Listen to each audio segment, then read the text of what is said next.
Welcome. In this video, let me show you how to perform the activity-based costing calculations that you might be tasked with in your upcoming Advanced Performance Management exam. On my screen, I've extracted the embedded task from a recent mock exam.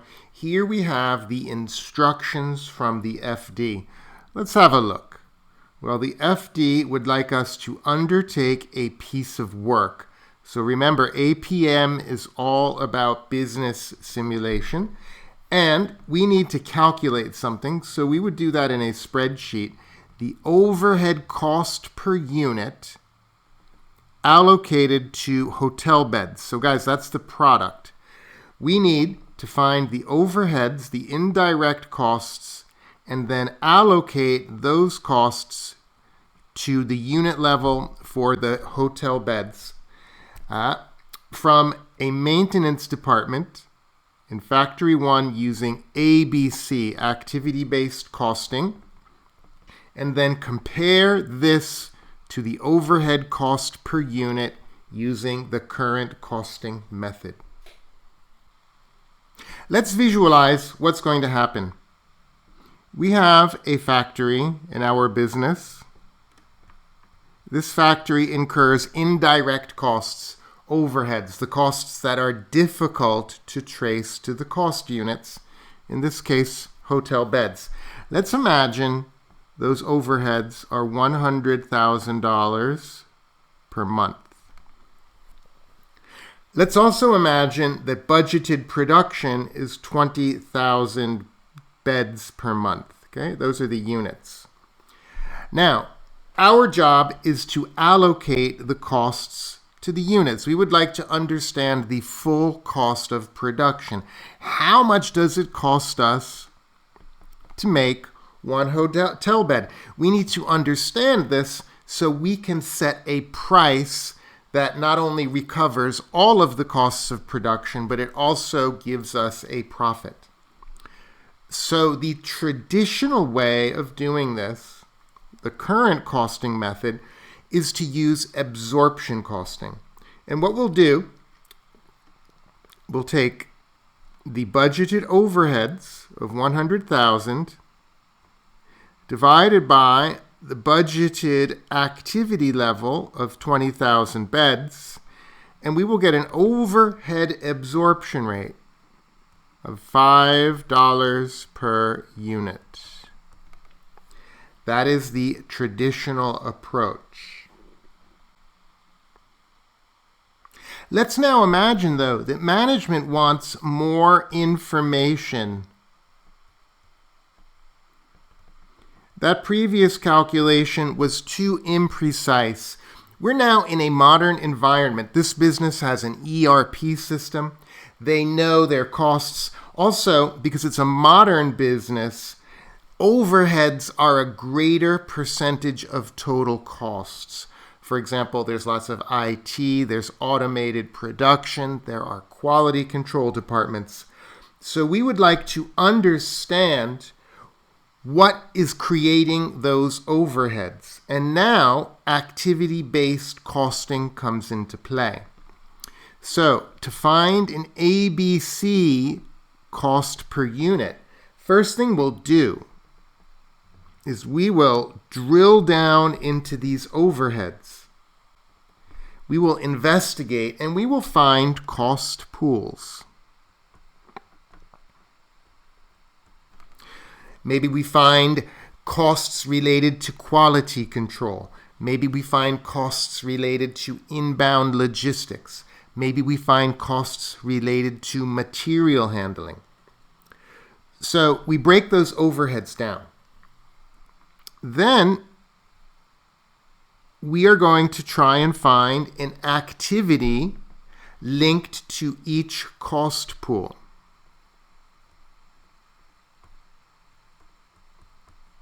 We can also call this the cost driver. Producing these beds creates a demand for activity. Performing activity creates costs. So that's what we're trying to do, find the link between activities and costs. So we said we had a quality control department, and we see that those costs are linked to the number of quality control inspections. So that might be an activity that goes with quality control. Oh, inbound logistics, they receive shipments. So maybe those costs are linked to the number of shipments received.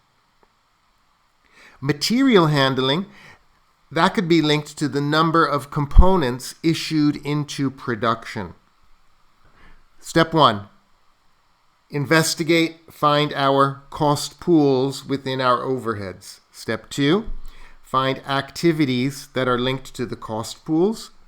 3, let's now do a cost per driver calculation. This is very similar to the overhead absorption rate we did a moment ago. We're simply making multiple overhead absorption rates, one for each cost pool. Now, after we have these cost drivers, the cost per driver, now we could do an ABC cost per unit based on the precise number of activities that are consumed in production when we manufacture a given product.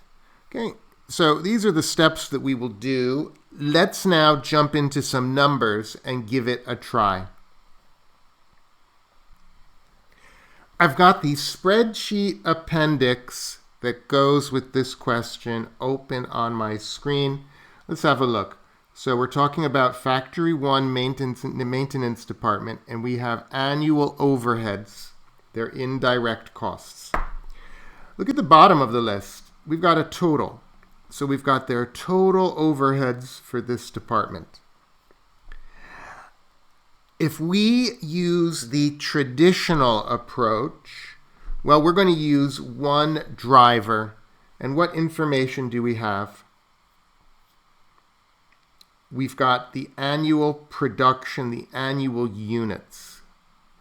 And we can see now that our business makes two products. We have a standard bed and a hotel bed. We can see that the standard bed is the higher volume. So watch what I do. Let's get that cost per unit using the traditional approach. So we've got the total overheads for the year. I've got the production for each product. I could now make a new column called total, add those up,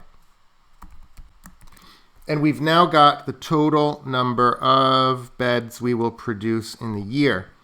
So for the traditional approach,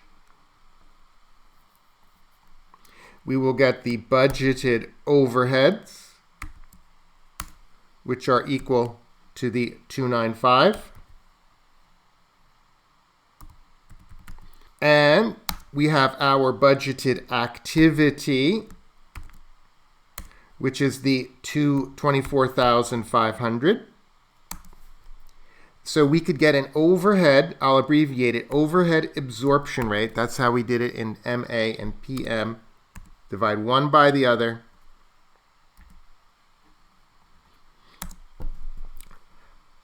$12.04 per bed. That would be the traditional approach.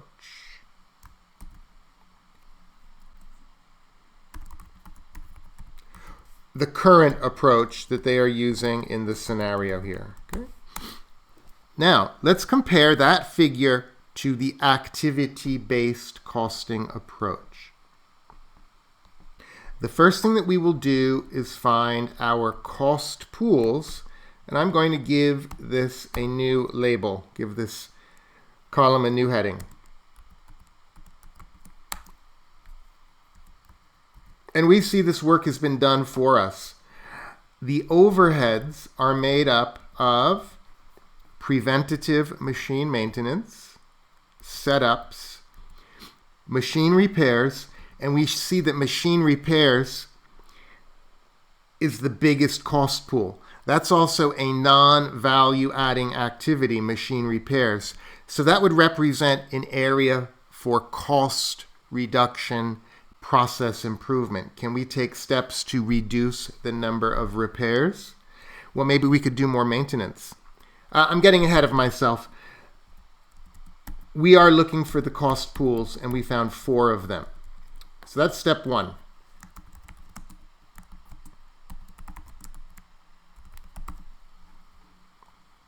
And we've got that right here. Next step is to get the drivers, cost drivers, the activities. For this, we'll have to read the notes. And let's understand what's happening here. So I'm coming down to the notes now, and I see that machines undergo maintenance every 4 production runs. So now we've got to do some more workings. We've got to get the number of production runs and then divide that by 4. We also learned that a setup is required for every production run. So let's do that work. What do we have? Do we have the units? Yes, we do, for each product. Do we have the units per production run? Yes, we do. Well, how could we get the total production runs? All we have to do is divide one by the other. So the production runs for the standard will be equal to the 16.5 divided by the 165. I see that where that's going, some multiple of 10. And I can do the same thing, copy paste that formula. We'll divide the 8,000 by the 40. And we can get a total number of production runs. Again, we'll use that handy dandy sum function right here. 300. So a setup is required for every production run. So let's bring that 300 over here. That's the driver for setups. Maintenance every 4th production runs. So now we have to look at maintenance.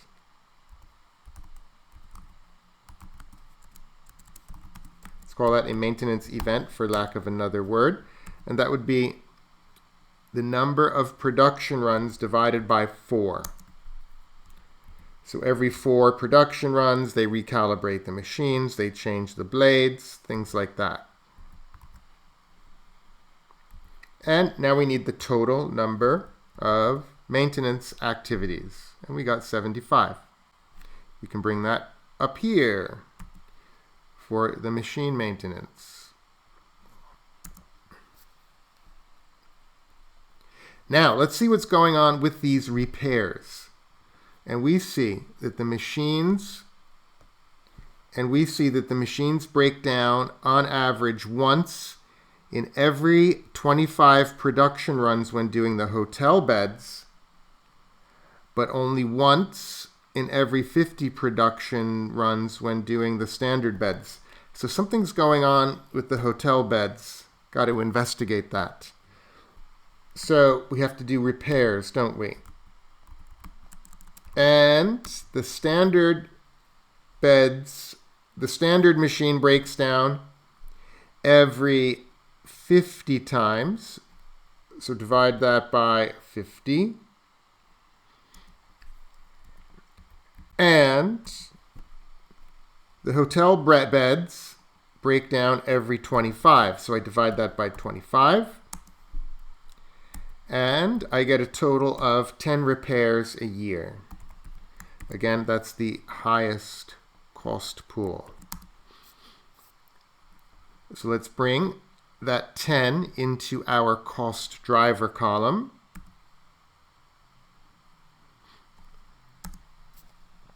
Other overheads now. What's the driver for other overheads? Production volumes. The other overheads are allocated by total units. So we've got that 24. So guys, we got step 1, cost pools. We've got step 2, cost drivers. Now, step 3, cost per driver. Now we need to divide the cost pool by the number of activities, and we get the cost per driver, cost per activity. Guys, we have a problem. We have to be very careful about precision. This is common in APM. Our costs are rounded off to the 1,000, but the drivers are not. So I'm going to multiply those rounded off costs by 1,000 before I do the division. Okay, so I'm going to make a formula.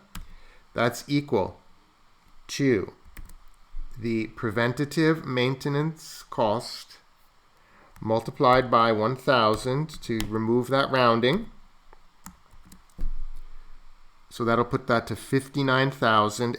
And then I'll divide by those 75 maintenance events, and we get 786.67. Now, I can just copy that formula down, can't I? Now we're going to multiply each cost pool by 1,000, divide by the driver. And look at that, the repairs, the most expensive activity, the best opportunity for cost reduction there and process improvement. Let's now move to step 4. And we are looking for the cost of the hotel bed product. So now we need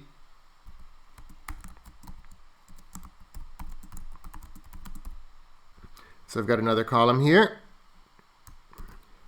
and we have the drivers now for this product. So I am going to multiply the cost per driver from step 3 times the activities, the drivers that we find under the product. So for maintenance, it's going to be that maintenance cost times the number of maintenance events. That's 50. Let me apply a little rounding here, little formatting, so it's more presentable. Next, I'm going to multiply this cost per setup by the number of setups that we found, which is linked to the production runs under the hotel department. Repairs, cost per repair times the repairs needed in the hotel department. And for the other overheads here, we will multiply the cost per driver times the units that we're doing. So guys, look at that. We have allocated the overheads more precisely to the hotel product by breaking the overheads into cost pools, finding the activities consumed by the department, and then allocating costs on consumption of activities. So the final step, drum roll please. Let's get a sum. Let's get the overheads allocated using the ABC approach. That's my total there. Now, let's get the units, and we have 8,000 units. So now we can get an ABC cost per unit. And guys, we will now divide one by the other. We get 25. That's rounded off. Let's put it down to the cents. Okay, 25.30. Ladies and gentlemen, that is how we calculate a cost per unit using the activity-based costing approach. Now, if we compare that to the current approach, which is $12, now management has more precise information, and now we can recognize that the actual cost of producing a hotel bed is higher than we originally thought, mainly because of those repairs. Before, we were allocating the repairs evenly. Now we are allocating these repairs more precisely, and it's the hotel beds that take more repairs. With this information, management can now take corrective actions to reduce that cost and improve performance. Ladies and gentlemen, that is activity-based costing in the context of APM.